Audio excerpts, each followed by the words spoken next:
afraid.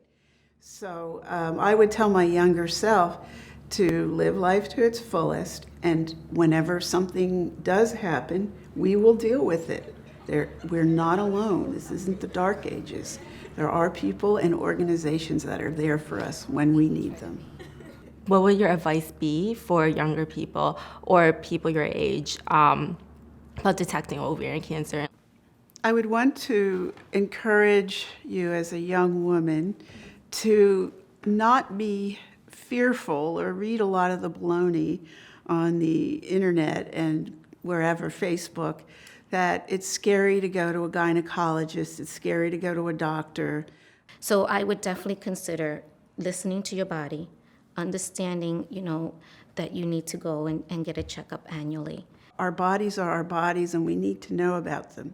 It is hard, I know, for people my age and younger to go to the gynecologist because they just have this type of fear. And what would you say to them to so that they wouldn't be scared or fearful of going there? We're afraid to ask our doctors intimate questions about our bodies, so write the questions down. Do it just like you would get a mani-pedi, get your hair done.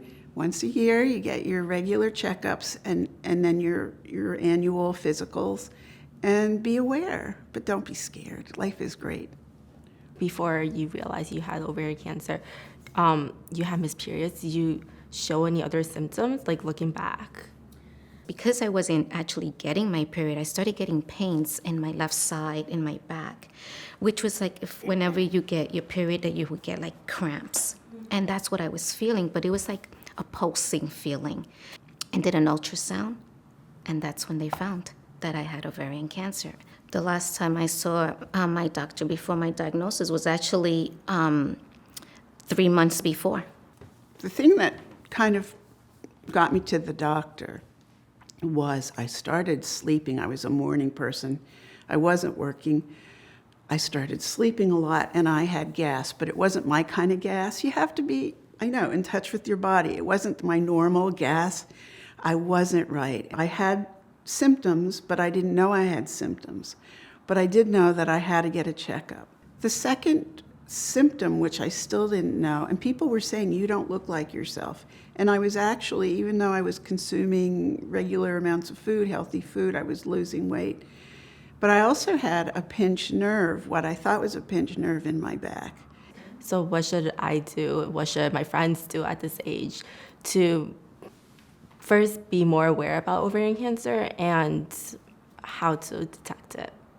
Feel your body, understand your body. If you're starting to feel any kind of pain in your stomach, in your back, in your side, wherever, don't think of it as only gases, because that's a form of understanding that it can be something wrong. I wasn't afraid, but I knew I had to get things checked out.